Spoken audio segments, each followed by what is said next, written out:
o celular para poder com isso. A Sussu tá aí, Sussu, tudo bom com você? Tô aqui arriscando mais uma vez nas segundas-feiras pra gente pegar pesado. Quem tá chegando pela primeira vez, sou Heloísa Pedrosa, sou coach. Legal, o André Bueno falou que a namorada não confia em você. Olá, tem aqui a Sussu que tá falando saudades também, querida. Eu vou tentar acompanhar, inclusive, o chat. Eu aprendi com a Anatex o recurso da gente ter duas contas, né? E com isso a gente ia acompanhando. Olá, tudo bom, Nilson? Tudo bom? Então vamos dar uma olhadinha aqui, deixa eu ver se eu consigo ver o que acontece também aqui para acompanhar o chat e enxergar melhor para a gente estar conversando. Então, tá vendo? Deixar mudo. Estou ao mesmo tempo aqui. Bacana, então por aqui eu consigo ler vocês e vou falar bastante. Então quem está chegando agora, boa noite. Eu sou Heloísa Pedrosa, eu trabalho com coaching e tenho desenvolvido uma pegada muito forte que é em relação a falar de relacionamentos, não naquela esfera apenas do relacionamento, namoro, mas o relacionamento como uma questão comportamento. Como eu me relaciono com o outro, como eu me relaciono comigo e como eu me relaciono com tudo aquilo que está ao meu redor, principalmente com a esfera do sucesso, que é o que eu chamo de alta performance, tá? Então, eu quero estar em especial agradecendo você que está aí nesse momento acompanhando aqui, né? E falar que você pode estar me seguindo tanto pelo Instagram, aqui pelo Periscope. O Instagram também é é o mesmo usuário, né? @HeloísaPedrosa, tá? Pelo Insta. E a gente está aí cada vez mais se profissionalizando para poder falar o que gosta e falar aquilo que tem competência, né? Que eu também não vou me atrever a sair falando só bobagem e não gerar conteúdo, não gerar valor para você que quer assistir, que está procurando um reconhecimento, que é uma solução para as coisas cotidianas, né? E eu acredito que as pessoas estejam sempre muito interessadas em saber como que ela faz essa questão aí desse negócio com o relacionar-se quando a pegada é ciúme, desconfiança e insegurança, né? Você passa por isso? Por isso que você está aqui conversando comigo hoje? Então, vamos falar um pouco sobre tudo isso. Eu acredito bastante que quando a gente tem essa questão do coaching, que é uma pegada comportamental, a gente busca encontrar a raiz, né? Ou seja, não porque a gente vai olhar para o passado da pessoa, porque não é um processo terapêutico, eu não sou uma analista que vai ficar tentando entender o porquê que a pessoa construiu toda essa base de ciúmes, ou por que ela tem toda essa insegurança, ou por que você, nesse caso, atrai gente desse porte para o seu lado e qual é a pegada que você não resolve. Eu vou criar com você um bate-papo rápido. Hoje a minha intenção são periscopos mais curtos mesmo, 15 minutos no máximo, mas eu quero ajudar você a identificar soluções para essa situação, principalmente no seu cotidiano. Então, nesse caso, em relação ao você ser ciumento, ou você ser uma pessoa insegura, ou você ser uma pessoa desconfiada, o que eu tenho encontrado no trabalho meu como coach? Geralmente as pessoas, elas são aquilo que não faz delas o plano de ação, né, principal. Então, geralmente as pessoas elas têm muitos ciúmes porque elas têm muita insegurança pessoal, né? Então ela olha para o outro e ela tem, né, sobre o outro uma relação de alto poder, que quando esse outro se posiciona de uma maneira a ter vida própria, a ter uma ação independente, abala a estrutura total dessa pessoa.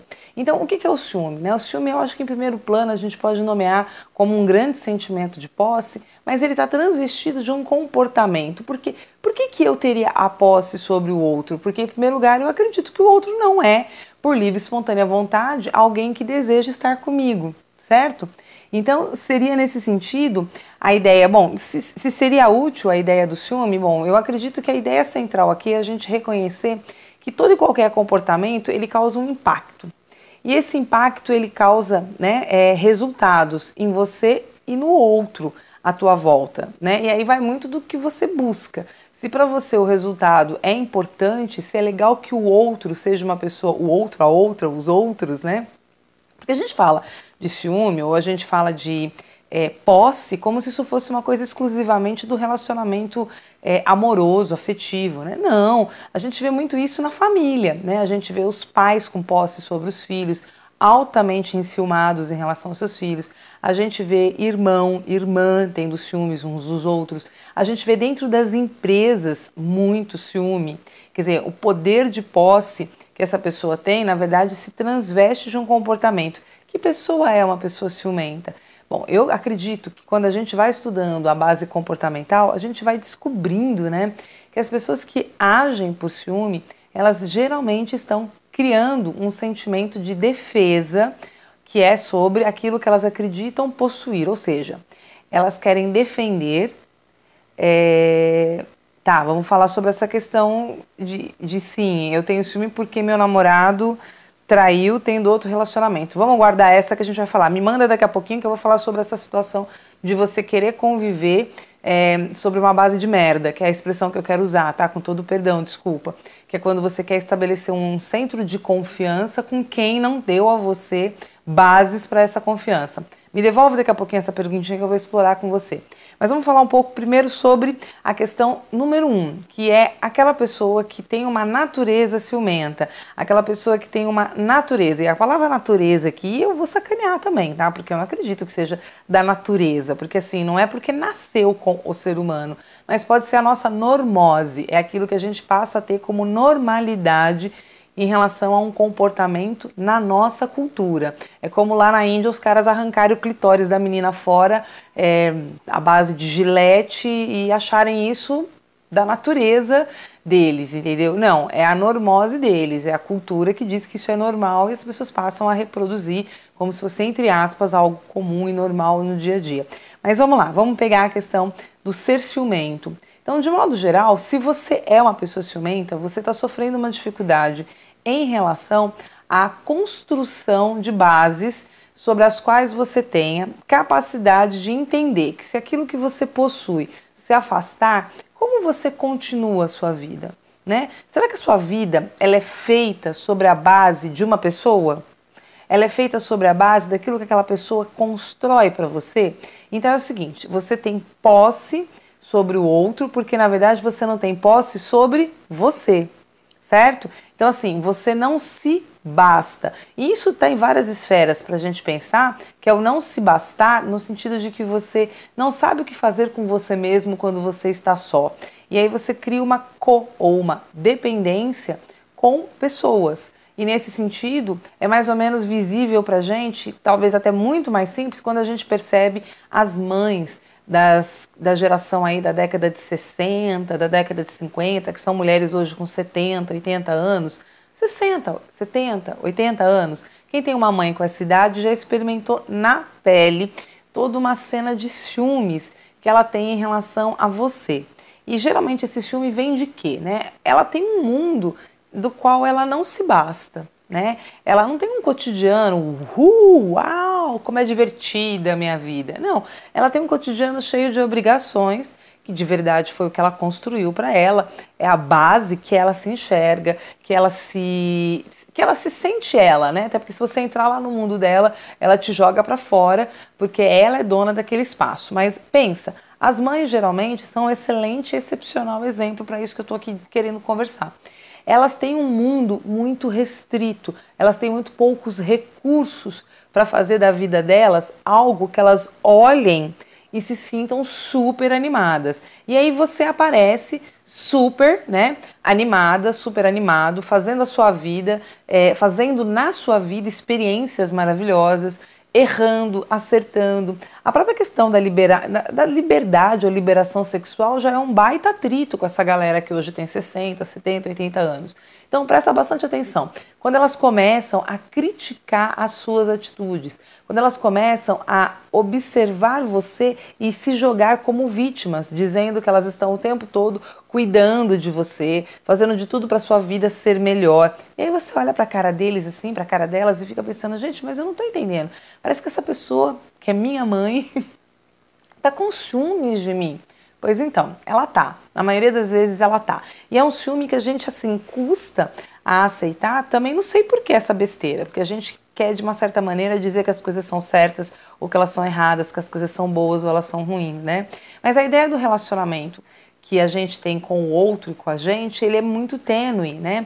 Então, de modo geral, eu tenho para te contar que a ideia do ciúme ela é muito mais comum do que você imagina e ela está muito espalhada num grupo que a gente pensa que nem seria por aí. Mas quando eu estou falando sobre ciúme, não é só a relação homem-mulher, relação homem com homem, mulher com mulher no sentido afetivo, tá? Mas começa pelo comportamento de você não se bastar. Então quando você está com alguém, vamos começar a falar agora do duplo, que é aquele que está com você, como você atrai uma pessoa ciumenta. Às vezes é isso mesmo, você é uma pessoa uau, você tem muita vida, você tem você tem muitos relacionamentos, você sabe o que fazer, você passeia, você gera ações, você gera grupos, você está sempre acontecendo. E aí essa pessoa, ela não consegue isso, ela não se basta. Então a primeira questão é que ela se atrai por você porque você cria esse universo novo para ela. Aliás, isso é muito comum quando a gente pensa em relacionamento afetivo, é mais fácil esse exemplo. Você vê que a pessoa ela chega perto dela, né, da outra pessoa, de repente ela se aproxima de você, porque você era exatamente isso, divertido, divertida, você fazia, acontecia, saía, tem roda de amigos, viaja sempre. Essa pessoa ela se aproxima porque você tem muita vida, você tem muito brilho, você tem muita luz e assim vai. Só que quando ela começa a conviver com você, ela começa a perceber que você se basta. Né? Que você dá conta de viver sem que ela exista, certo? Sem que ela esteja ali colada em você, fazendo a sua vida cotidiana ser melhor. Então, quando a pessoa descobre que você tem autonomia, que você tem luz própria, que você tem vida, que você pode acontecer independente dela, ela começa a fazer o quê? Bom, geralmente, se for num relacionamento afetivo, o que é muito comum com mulheres e também com homens, mas eu vejo isso muito com mulheres, é que como as mulheres elas acreditam demais que precisam do casamento, que precisam de uma relação estável, precisam de uma aliança no dedo e tudo mais, elas muitas vezes acreditam naquela máxima que melhor mal acompanhada do que sozinha, né?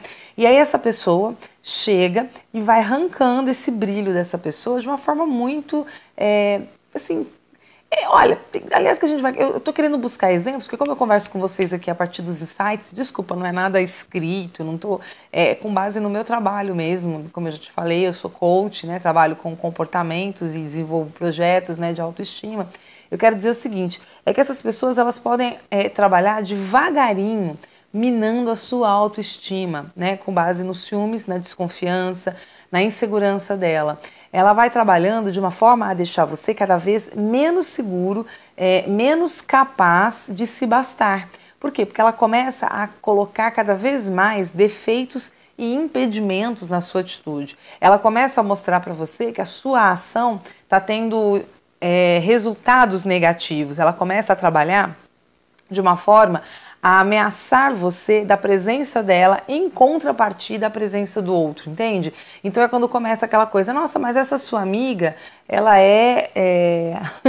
ela é literalmente muito chata. Olha, eu tô achando que ela não é uma boa companhia pra você, entendeu? Acho que é melhor você se afastar dela, né, Sussu? Tem aquelas pessoas que elas chegam perto da gente e elas começam a minar a nossa confiança em relação ao outro, em relação às coisas que a gente gosta. E aí a gente, por alguma razão muito lógica, nós não somos seres tão completos assim. E aí a gente abre o nosso tendão de Aquiles. Existe sempre um lugarzinho na nossa história, na nossa vida, que está aberto incrivelmente e a gente de vez em quando entrega de bandeja, assim, ó, para o outro saber quem nós somos. E aí na primeira oportunidade ele vai lá e pega aquele pedacinho que você abriu, né, o seu tendão de Aquiles e paf, dá o pulo ali, né? Dá o estilhaço ali e aí você capenga e começa a se sentir realmente sem condições de debater ou de disputar esse posicionamento. E com isso você começa a perder sua luz própria, você começa a se perder em relação a quem você é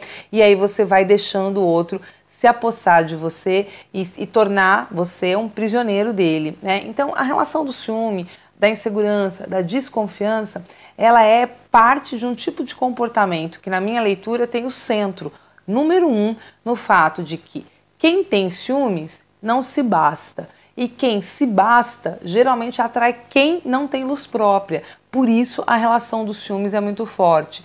Talvez uma das questões centrais que a gente vai acompanhando no relacionamento humano é que as pessoas que se bastam, elas até se reúnem em formas mais menos afetivas. Então, digamos assim, você vai ver pessoas que se bastam no campo profissional trabalhando juntas. Você vai ver pessoas que se bastam muitas vezes como amigos, pessoas que convivem, né, nasceram juntas.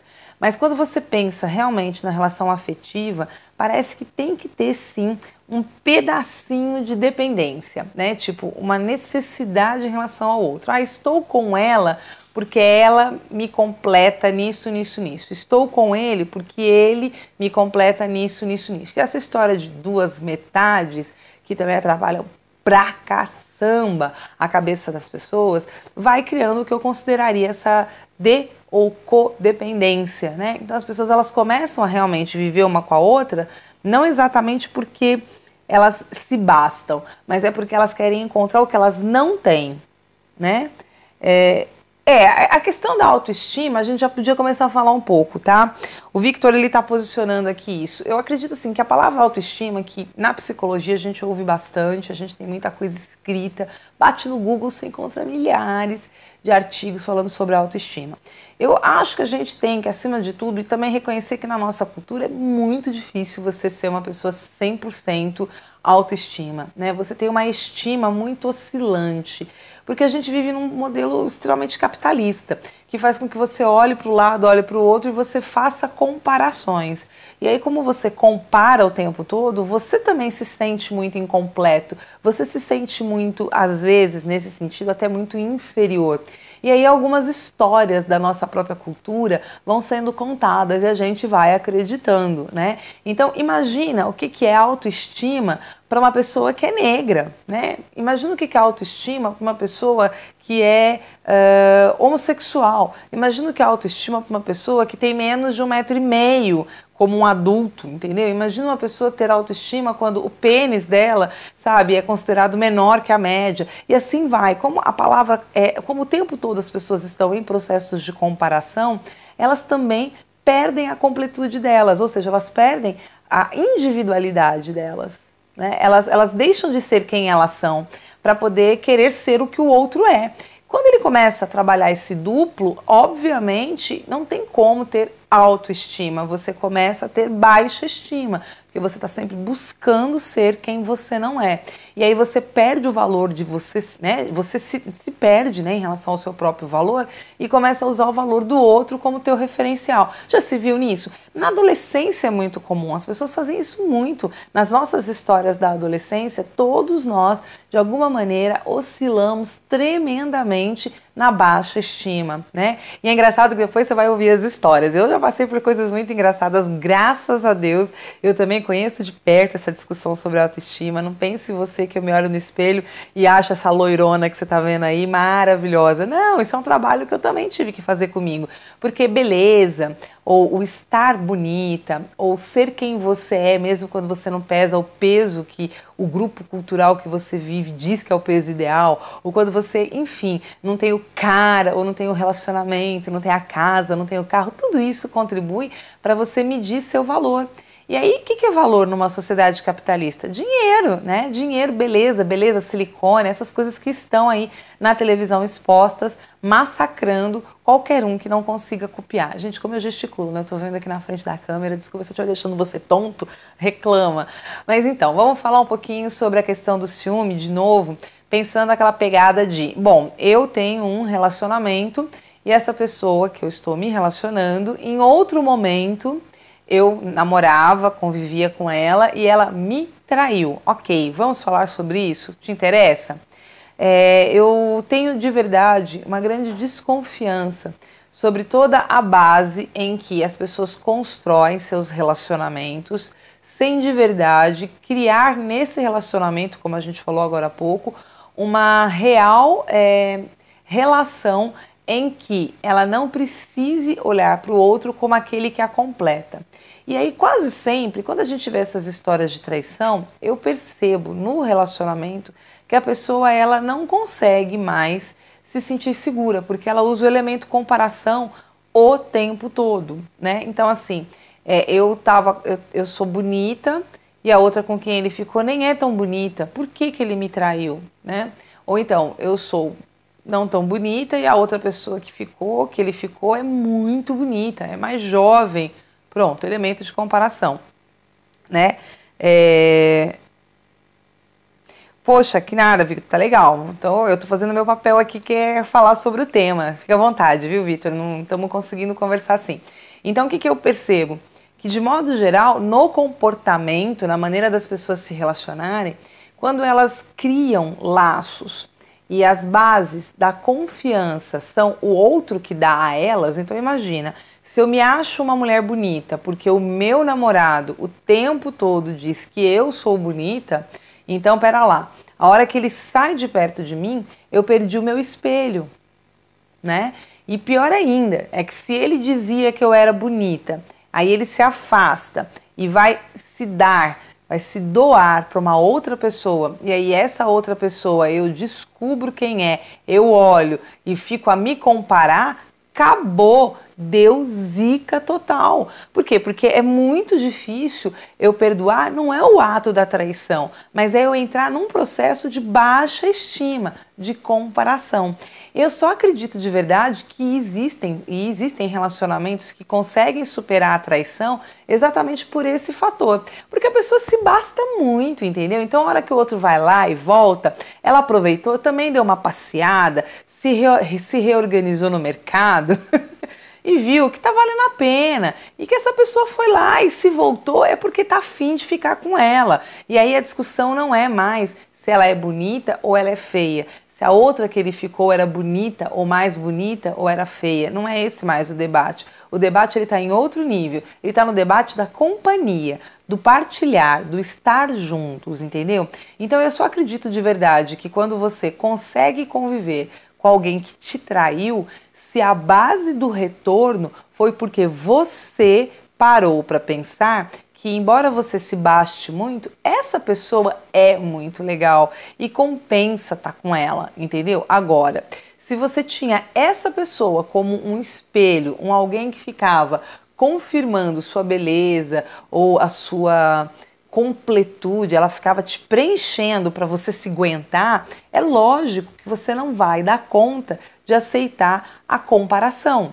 E ela não precisa comparar, porque você faz isso sozinha, né? Você vai estar sempre olhando para a cara da pessoa, em vez de você estar achando que a cara dela de tesão por você é por você, você começa a achar que a cara de tesão dela é pela outra que ela está lembrando. E aí você começa a entrar numa neurose. Por ser uma neurose, não há relacionamento que aguente, não há relacionamento que avance, entendeu? Então tem que ter isso como base. Eu diria basicamente que comportamento é o centro do negócio. Se você se comporta como alguém que acredita na relação, você tem que ter práticas de credibilidade. Se você não acredita na relação, de verdade, larga isso que só vai ferrar a tua vida e a do outro, em primeiro lugar, sabe?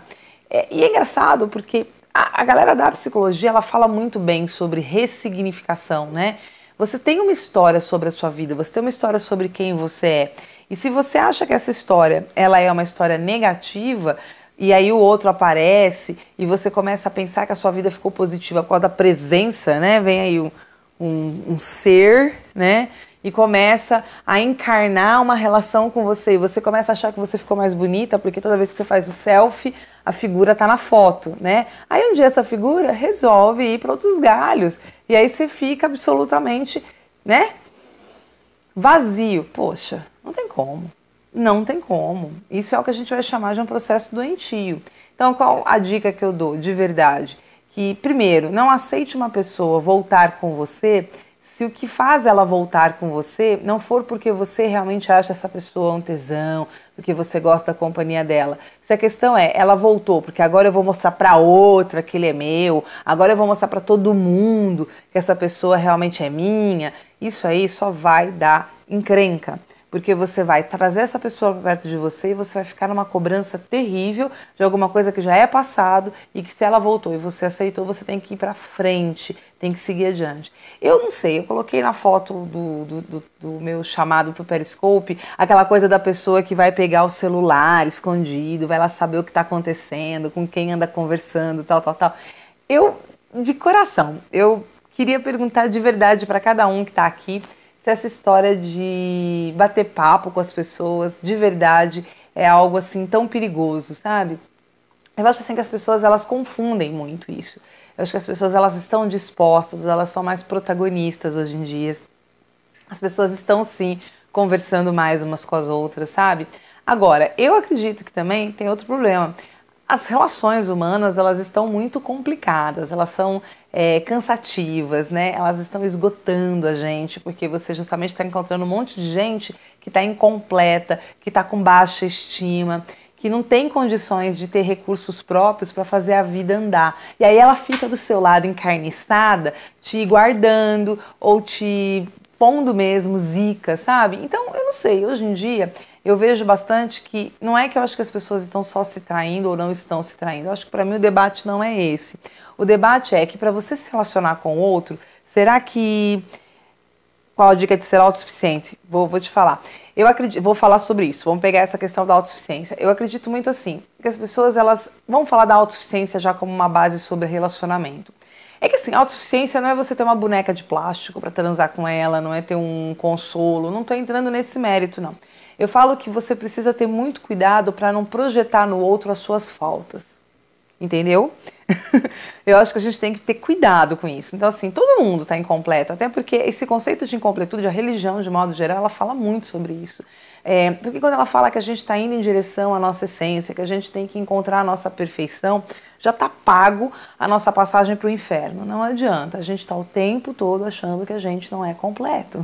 A gente está o tempo todo achando que a gente é imperfeito, né? Então a gente está numa busca o tempo todo, mas aí presta atenção.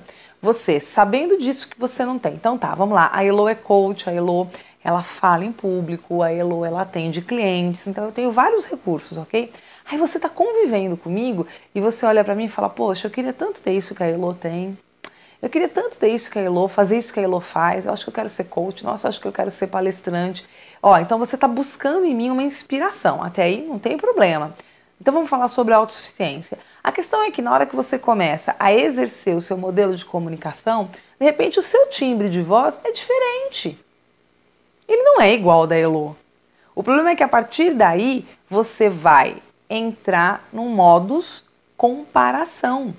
E você pode, por não ouvir o mesmo timbre que a Elo tem, né, ao ter uma voz e você não ouvir sua voz como o timbre que a Elo tem, você não acredita que você vai ter o mesmo sucesso que ela. E aí você tira o seu poder, porque você se compara, você se diminui em relação ao outro, e aí você perde a sua suficiência. Você perde o seu direito de ser quem você é. Faz sentido isso? Então, assim, ser autossuficiente não é aquela pessoa que é o malabarista da vida. A autossuficiência é a coragem de fazer a vida acontecer sendo quem você é. Sabe, eu fico muito admirada. Quando começou o movimento das plus sizes, eu ouvi muita crítica, eu ouvi muito sarro, entendeu? Porque as pessoas falavam muito disso. Ah, é gordinha, papapá, papapá. Eu falei, poxa, sabe o que eu acho legal? É que uma pessoa, de repente, descobre que ela estando gorda, né, que ela estando com o peso acima da média, ela pode sim pôr um sutiã, que ela pode sim pôr uma calcinha sexy, que ela pode sim pôr um decote, e ela pode se mostrar muito bonita, e ela pode se maquiar, ela pode se arrumar, e ela pode se achar gostosa, e ponto final. Sou gostosa e daí, né? E esse é um momento importante para a gente entender o que é autossuficiência. Você ser capaz de ter em você coragem de fazer de você o seu melhor exemplo, e não usar o exemplo do outro. Entende? A autossuficiência é muito essa coragem que a gente tem de saber que a gente tem falhas, saber que a gente tem sombra, saber que a gente tem os nossos defeitos. Independente disso, você não usa isso para se sentir menos. Certo? Você pega isso e busca uma mudança em relação a quem você é. Você usa isso como um sinal de alerta. Ou você faz o que eu faço muitas vezes. Eu trabalho com muitos dos meus defeitos tirando o sarro deles o tempo todo. Eles existem, eles estão aí. Eu outro dia estava conversando com alguém e a pessoa falou assim, nossa, mas você é tão bonita. Eu falei, daí que eu sou bonita, eu tô encalhada, cara, não resolveu minha vida a beleza, né? Porque antes de ser bonita eu tinha que ter outras competências que eu não tive. Começar pelo fato de ter paciência para partilhar com as pessoas coisas que de repente eu não tenho, né? Tenho dificuldade de tomar decisões com o outro quando a decisão não é minha, então eu não sou tão flexível assim, e isso faz com que eu esteja como eu estou. Mas e aí, fazer o quê? Né? Isso cria para mim um universo de comparação, e eu falo que a minha autossuficiência, que também é desde já muito mais fácil a gente falar do outro do que falar da gente mesmo, eu queria deixar o recado que a autossuficiência, dentro da ideia do ciúme, da insegurança, da incompletude, ela está num princípio clássico, né? Você só sente insegurança porque você cria uma comparação. Você só sente insegurança porque você cria uma história negativa. Quando você começa a interferir nesses padrões, quando você começa a reler as tuas histórias e descobrir, pô, Elô, você é encalhada em que sentido? Pô, cara, fui descobrir que o problema não é que eu sou bonito, o problema é que em qualquer festa que eu chego de cara amarrada, olho pro chão, então eu não sei paquerar. Não brinque, Lô, quer dizer que você descobriu que você é encalhada por opção sua. Eu falei, cara, eu não descobri que eu ajudo pra caramba eu ficar encalhada. E aí entra o lado da gente saber trabalhar na gente, as mudanças que a gente quer ver no mundo. Eu gosto muito dessa máxima, eu participo da ideia de que o sucesso é uma decisão e que a gente tem que ser a mudança que a gente quer ver no mundo. Não tem como. Esse papo de só ficar pensando em fazer as coisas e não ir lá e fazer, não tem como as coisas mudarem, tá? Então eu dou uma dica aí pra você, pensando que o princípio do ciúme, da insegurança, ou mesmo da desconfiança, né? Desconfiança, insegurança e ciúmes, essas três reações que você pode ser, né? Vítima, assim como você pode ser uma pessoa que age, pensa na ideia de que isso só está presente, por quê? Porque você não está sendo pleno, você não está sendo autossuficiente, você está precisando do outro para o outro criar esse contrapeso com você. E aí é lógico que a hora que o outro se afasta, a hora que qualquer pessoa se aproxima, o sentimento de posse ou de perda está presente. E aí você age, reage exatamente para que essa pessoa não se vá. Por quê? Porque você não sabe se ver sem ela. E para você se ver sem o outro, a sua vida tem que ser muito legal. A sua história com você tem que ser muito interessante. Você tem que ter, sim, uma profissão que você goste, que você valorize. Você tem que ter uma relação mais bem resolvida com os seus pais. Valeu, Sussu. Não vou parar não, vou parar daqui a pouco, sim, até 15 minutos, já passou. Mas assim, você tem que ter uma relação mais bem resolvida com a sua grana. Eu vejo um monte de gente reclamar que não tem grana, sabe? Mas por outro lado, eu moro aqui numa cidade que é Ribeirão Preto, tudo bem? São Paulo, também acho que é uma cidade bacana, tem muito recurso. Mas assim, as pessoas quando elas não têm dinheiro, elas não sabem viver uma vida feliz. Elas não sabem o que fazer sem dinheiro, né? Então elas não sabem, por exemplo, que o dia que elas não têm dinheiro pode ser um excepcional dia para ela pegar para ela pegar aquele livro que está ali na estante e ler. Sabe, ela não sabe, por exemplo, aproveitar esse dia que ela está com pouca grana e ir ali no supermercado, comprar uma cerveja mais barata e de repente, sabe, tomar na casa dela, convidar as pessoas para estarem com ela. Ela não sabe, por exemplo, que se não pode sair com a pessoa à noite, pode sair de dia, vai tomar um café, 2, 3, 5 reais e a vida tá rodando. Vai dar uma volta no shopping, vai passear, vai ver uma exposição. Tem tanta coisa que você faz na vida necessariamente sem ter que usar um centavo, sabe? E às vezes é só porque você pode usar os pés para fazer as coisas, mas enfim, isso é um papo de recursos. Eu também acho que a gente tem que falar muito sério sobre isso. Quando você não vê recursos na sua vida, você também fica muito enxumado, você fica muito inseguro, você fica muito desconfiado de que o mundo ao teu redor não te ama, que você é uma vítima das incompletudes da nação, da Dilma, do interplanetário, dos espíritos, das almas, como disse a Heloísa Perissé na peça dela. Bom, eu quero dar esse seguinte recado. O que se faz, então, quando nos deparamos com o nosso namorado também com outra pessoa? De coração, de novo, né, Victoria, é o conceito da posse. Tem aquela música aqui do Kid de Abelha, né, o meu melhor namorado, né? Eu acredito que a gente reconhece o outro como uma pessoa especial. E de verdade essa pessoa se torna um querido. E o afeto é uma coisa muito gostosa. E ele tem um papel de emoção. E a emoção é uma memória, assim como é um hormônio muito prazeroso, né? Então, quando você encontra alguém com quem você tem afinidade, com quem você tem um sexo gostoso, com quem você tem um bate-papo legal, então já sei lá, Saint-Exupéry do Pequeno Príncipe já falava, né? Tu é eternamente responsável por aquilo que cativas, né? O que eu vejo de verdade é que você fica sentindo sim essa ausência tão prazerosa.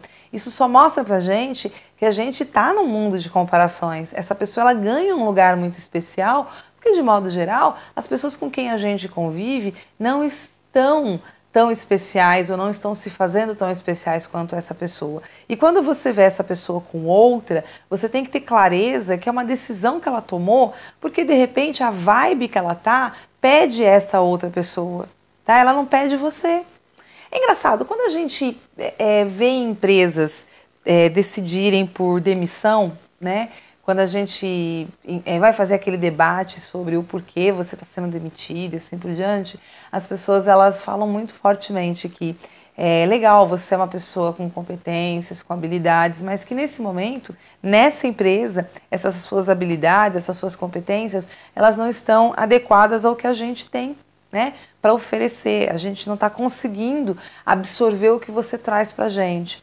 Então, realmente, quando o outro toma uma decisão de nos deixar, em primeiro lugar, não se mate, tá? Porque essa pessoa daqui uns 5, 10, 15, às vezes um ano, 10 anos, ela pode voltar, justamente por reconhecer que nas viagens que ela fez pelo mundo, com as pessoas com quem ela conviveu, ela sentia a necessidade de experimentar.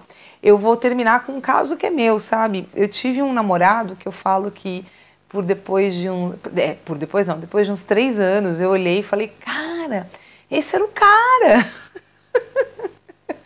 E eu terminei com ele, na verdade, assim, não só terminei, eu judiei, né, porque eu não era afim dele. Então foram 3 anos que eu levei vivendo movimentos de experimentação com pessoas e relacionamentos, e eu comecei a descobrir o quanto essas relações e esses relacionamentos, elas não eram o que eu gostava. E eu comecei então eu consegui entender quem ele era e a dar valor a ele, 3 anos depois. Então, eu acredito de coração que nós somos seres em processo de maturação constante.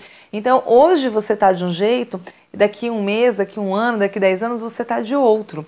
E é esse estar em movimento que, na minha leitura, faz a diferença e vai criar problemas, assim como vai criar situações novas o tempo todo. Realmente dói a gente ver quem a gente gosta, essa pessoa tão querida, com outra pessoa. E aí também acho que a gente tem um erro muito grande de não ter conseguido compreender o que essa relação podia ter vivido de melhor ou de diferente para a gente ter conseguido mantê-la, né? Para a gente ter conseguido trabalhar de uma forma que ela permanecesse junto com a gente, né? Mas vale aí um outro debate, um outro periscopo para a gente fazer sobre o que criar nas nossas relações para que elas sejam relações realmente incríveis e que criem para o outro tanto bem-estar que de verdade ele queira devolver bem-estar para a gente e não ciúmes, insegurança ou desconfiança, tá ok? Bom, então eu fico por hoje aqui.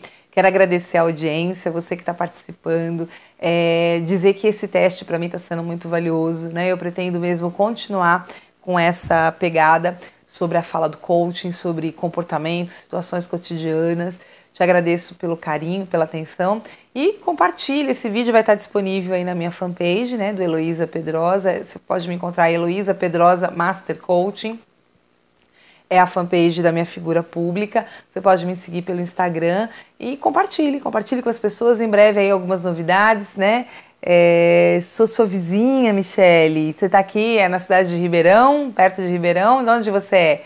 Vamos combinar, estou aí para montar também uma palestra no final de março, uma palestra voltada para o público feminino, ali pelo Shopping Santa Úrsula, mas eu vou contando as novidades aqui. Gente, então até segunda-feira que vem. Quem tiver algum tema que quiser que eu fale sobre ele, escreve aí para mim, manda para mim pelo Instagram, pelo contato lá do Face, que eu faço aí com todo carinho um debate sobre isso, com direito meu de acertar ou errar, tá? Mas falar sobre a perspectiva coaching, combinado? Beijo muito grande.